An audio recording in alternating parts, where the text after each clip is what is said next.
All right, thank you for bearing with me, guys.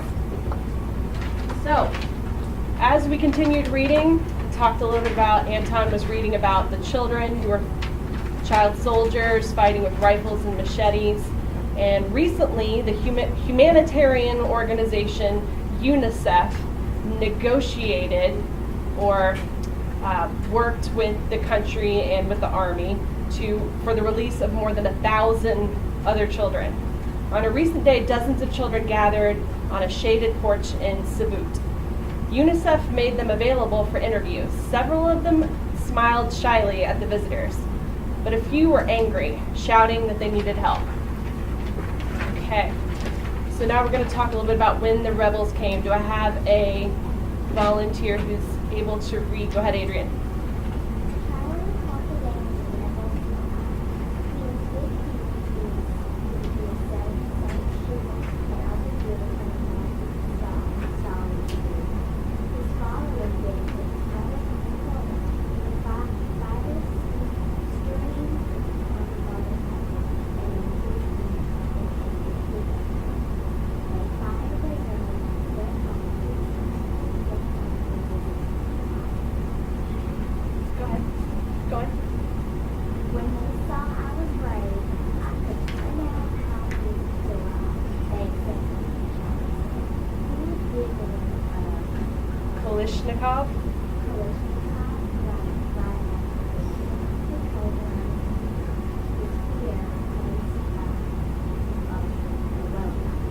Arrogance. Great job. Okay, so we have this little boy, Charlie. He was 15. He had a job selling soap in his city. He really didn't have anyone to look out for him. Fathers passed away. His mother could not support him. That's why he was working. This army streamed in, and he actually pointed out different houses that they could rob and became one of them. It was a way that he could survive while he was there. All right. I'm going to read this next one, and then I'll ask for another volunteer. Everyone saw me carrying an AK, he said. The thought of the return to his old life makes him sit rigid with anger, his eyes flashing. See the shoes I'm wearing? The teenager snapped, pointing at his dusty blue flip-flops full of holes. With the rebels, he had power, he said.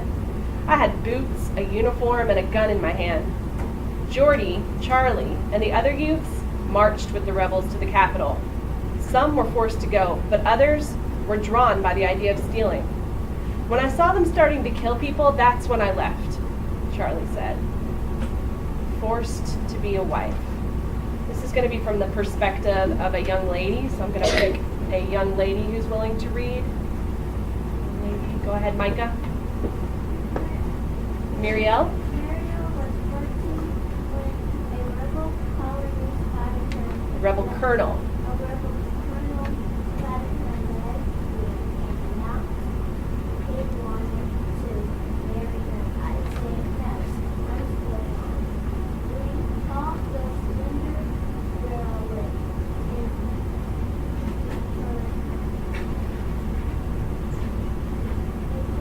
Intricately.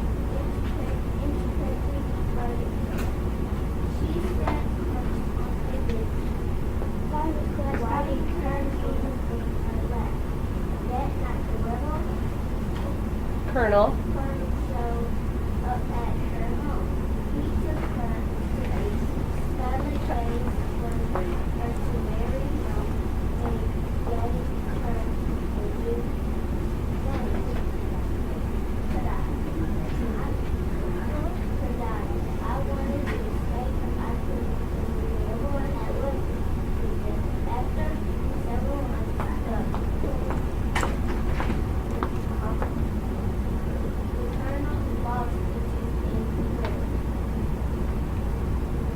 Wow. So this is a young lady, she's only 14, and a colonel who's a high official in this rebel group forced her into marriage. Can you imagine that ever happening? That's pretty scary. Okay, I'm going to read this last paragraph, guys, and then we're going to create a double bubble map. Hold up. We're going to go over how to do it again, and then you guys are going to create them on your own. And I really want to see some improvement from our last double bubble maps, and we'll talk about that. Yes. I'm going to show you because you weren't here, so I'm going to review that. And I think you'll pick up on it pretty quickly. As soon as I get everybody's attention, we'll get going. Okay. Reuniting the 78 girls freed by the Celica with their families has been especially difficult. Many children don't even know where their relatives are. Hundreds of thousands have fled their homes in the fighting. So even when these children were released, guys, they didn't even know where their families were to be able to be reunited with their parents to be safe with them. So they were still refugees waiting to be reunited with their families. Humanitarian workers, so those are helpful people who come in from outside countries to help out. Humanitarian workers who are caring for some of the former fighters can spend months trying to locate their families. When families can be traced, they may be slow to take their sons back. Children who have been with the rebels have a hard time obeying their parents. Many children still march with the fighters, but those who have left struggle to find a way forward. Muriel said she'd like to go back to school, and Jordy said he would like to try farming. Charlie, though, has already been approached by militias eager to take advantage of his knowledge of the Celica. With a gun, he said, you always have money. So it sounds like these two children, we've got Muriel, the child bride, and Jordy, who was the first child soldier that we read about in the previous page, who are eager to go back to their normal lives. But now we've got Charlie, who really had no support from his parents, who's considering going back into one of these rebel groups and fighting with them because that's a way of life that he feels like he can get ahead in. Remember, he was pointing to his flip-flops and saying, when I was working with this army, I had clothes, I had boots. So he's really, sounds like he's struggling with these two kinds of lifestyles. So we're just going to go over again the double bubble maps. And when I said I'd like to see a little improvement in these, what I meant by that is I'd like to see you guys including more details in your double bubble map that are really important. Right, exactly. More things that would let someone who didn't know anything about this country know about it. Take some of your newfound knowledge about this country and incorporate that into your map. We're going to do a little bit of review. Go ahead.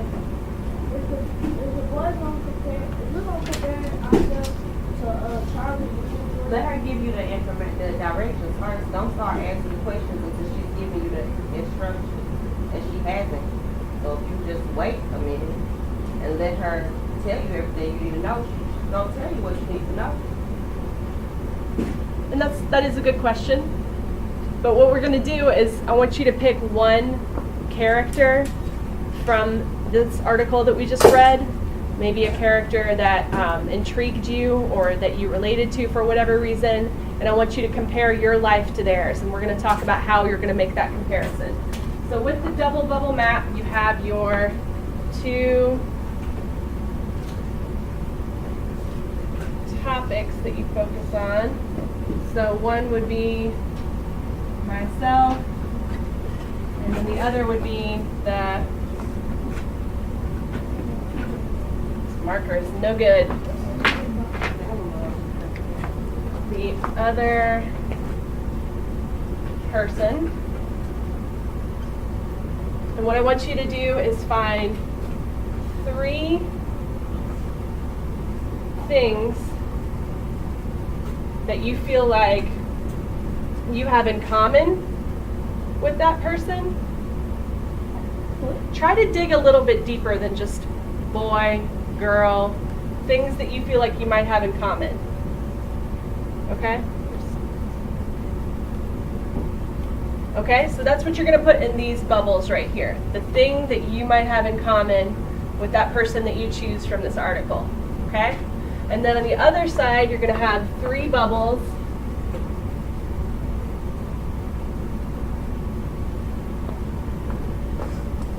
And these are going to be the differences. Obviously, your lives are very different from the children that we just read about. So there's going to be a lot of differences. But I want you to dig deep to what some of these similarities could be. And remember, the things that you talk about need to be related. So if you said the country of origin is what you're going to talk about. So you might say, I live in the United States. This child lives in the Central African Republic. So you're talking about the countries in these, okay? So keep your topics that you talk about, your similarities, or your differences rather, the same. Any questions for me so far? No? Okay. I will get you guys some paper. Go ahead, Anton. We are going to work independently on our own.